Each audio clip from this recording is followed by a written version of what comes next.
5 شوک درباره ارمنستان که مطمئنم کسی بهت نگفته. داخل ارمنستان باید حداقل روزی بین 50 تا 100 دلار خرج بکنی که متاسفانه کسی بهش اشاره نمیکنه و خیلی فکر میکنن که کشور خیلی ارزونیه، در صورتی که اینطور نیستش. خرجش از آمریکا هم بیشتره.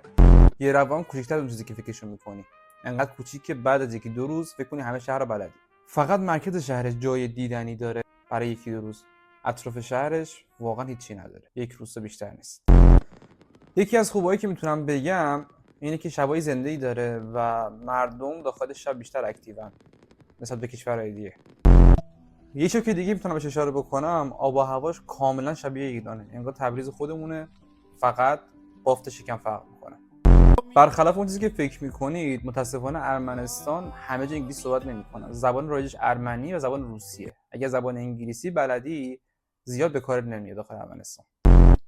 اگر ارمنستان رو برای کار میخواید انتخاب بکنید، باید بگم که دست نگهدار، چون ارمنستان کشور مناسبی برای کار کردن نیستش. چراش اگه دوست داشتید ازم بپرسید داخل کامنت ها بهتون پاسخ میدم. خیلی مخلصم.